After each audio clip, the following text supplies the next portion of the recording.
धरती का स्वर्ग कहे जाने वाला जम्मू कश्मीर विकास की दौड़ में पिछड़ता जा रहा था, लेकिन अब जम्मू कश्मीर में विकास के पंख लग गए हैं। विकास की नई गति के साथ जो है जम्मू कश्मीर आगे बढ़ रहा है, रोजगार के क्षेत्र में वृद्धि कर रहा है, आयात निर्यात के क्षेत्र में वृद्धि कर रहा है, सड़क और पुल निर्माण के क्षेत्र में वृद्धि कर रहा है, पर्यटन के क्षेत्र में वृद्धि कर रहा है। और 5 अगस्त 2019 से जब से धारा 370 जम्मू कश्मीर से हटा है, तब से जम्मू कश्मीर एक नए आसमान पर तरक्की की एक नई गाथा लिख रहा है। प्रधानमंत्री मोदी जी का सपना था कि जम्मू कश्मीर जो है वो नई गति के साथ नए विकास के साथ आगे बढ़े, और उसी सपने और उसी विजन के ऊपर काम करते हुए 5 अगस्त 2019 को गृह मंत्री अमित शाह जी ने जम्मू कश्मीर से 370 धारा हटाकर विकास का एक नया पंख जम्मू कश्मीर को दिया। और 2019 के बाद जो विकास हुआ है जम्मू कश्मीर में वो देखने योग्य है। पर्यटन के क्षेत्र में वृद्धि हुई है, डल झील की सुंदरता को बढ़ाने के लिए करोड़ों रुपए खर्च किए गए हैं। इसके बाद एफिल टावर, फ्रांस के एफिल टावर से भी ऊंचा जो है चिनावे ब्रिज बनाया गया, रेलवे के आवागमन के लिए रेलवेकरण का विस्तारीकरण किया गया। इसके बाद कई 100 करोड़ रुपए की परियोजनाओं का प्रस्ताव रखा गया, और इसके बाद फिर सड़क, पानी, बिजली के ऊपर ध्यान देते हुए सरकार ने इन तमाम सेक्टर में जो है वो कहीं ना कहीं बढ़ोतरी करने का काम किया। धार्मिक स्थलों को जो है वहां पर सुरक्षित किया गया, हिंदू मंदिरों को सुरक्षित किया गया, और यही कारण है कि अमरनाथ जैसे महान जगहों पर, महान धार्मिक स्थल पर साल 2019 के बाद लोगों के आवागमन में वृद्धि आई है, और पर्यटन के क्षेत्र में जो है जबरदस्त बढ़ोतरी देखी गई है। जहां पहले लोग जो है जम्मू कश्मीर जाने से डरते थे, अब वहां पर लोग जम्मू कश्मीर जाकर जो है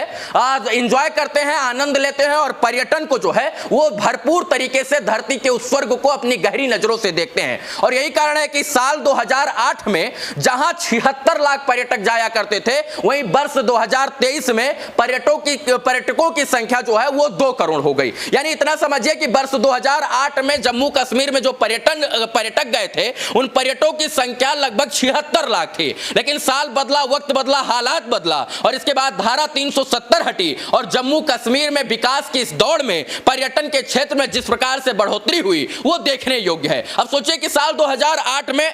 लोग 76 लाख लोग गए हुए थे, लेकिन 2023 में यही पर्यटकों की संख्या 76 लाख से बढ़कर 2 करोड़ हो गई। आज पाइपलाइन के माध्यम से जो है घाटी के लोगों को पानी पिलाने का काम जो है मोदी सरकार कर रहा है, और यही कारण है कि मोदी सरकार के इन तमाम परियोजनाओं का लाभ जो है वहां के लोकल और स्थानीय लोगों को मिल रहा है। सुरक्षा, स्वास्थ्य, रोजगार के क्षेत्र में जमकर वृद्धि हुई है। अब घाटी के क्षेत्रों को जो है, घाटी के क्षेत्रों में बिजली का कार्य जो है वो और तेजी से चल रहा है, और घाटी के कोई भी घर अब वो अंधेरे में नहीं रहेंगे। मां शारदा का मंदिर जो कई सालों से वहां पर पूजा और पाठ नहीं हुआ करता था, वहां नवरात्र के दिनों में भारी भीड़ देखी जा रही है, और यही कारण है कि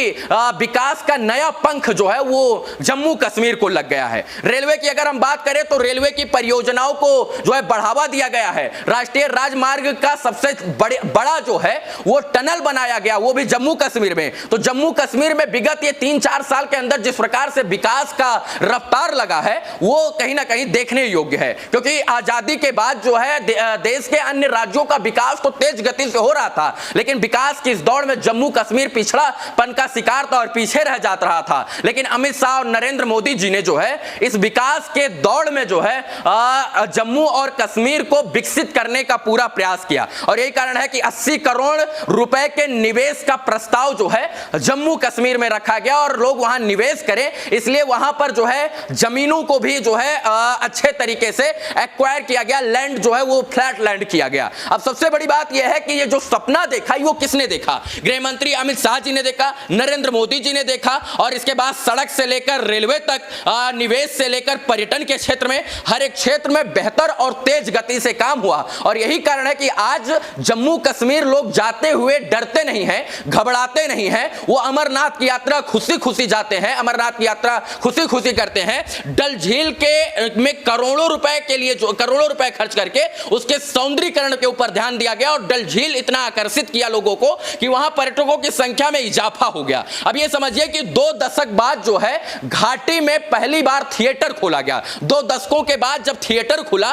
तो घाटी के लोगों को और जम्मू और कश्मीर के लोगों को जो है वो काफी चैन मिला और लोगों के चेहरे पर खुशी आ गई। 2 दशक तक घाटी में जो है वो थिएटर नहीं था, थिएटर बंद पड़ा था, लेकिन उस थिएटर को फिर से जो है शुरू किया गया और थिएटर शुरू होने से वहां के लोगों की जो है जिंदगी सी लगभग थोड़ा बहुत जो है बदल क्या पूरी बदलाव और चेंजिंग हो गई। अब जम्मू कश्मीर की इन तमाम परियोजनाओं के बारे में हम बात कर रहे थे और इन परियोजनाओं के बारे में हम बता रहे थे कि NHI के माध्यम से, इसके बाद रेलवे के माध्यम से, पर्यटक के माध्यम से, इसके बाद जो है तीर्थ स्थलों के माध्यम से कैसे जम्मू कश्मीर को बढ़ोतरी किया गया है वो हम बता रहे थे। कि सोचिए कि डल झील जिसकी चर्चा पूरे देश में होती है, धरती का स्वर्ग कहा जाता है जम्मू कश्मीर का, लेकिन वहां उस स्वर्ग पर लोग जाने से डरते थे, घबराते थे। लेकिन जो है आतंकवाद हो, इसके बाद जो है वहां उग्रवाद हो, उन तमाम चीजों के ऊपर धारा 370 खत्म होने के बाद मोदी सरकार ने और अमित शाह जी के गृह मंत्रालय ने वहां पर पूरी तरीके से कंट्रोल पाया और कंट्रोल पाकर यह बता दिया कि अगर विकास करना है तो कोई भी चीज जो है वो मुश्किल और नामुमकिन नहीं है, बल्कि नामुमकिन को भी मुमकिन बनाया जा सकता है। और मोदी जी ने और अमित शाह जी ने जो है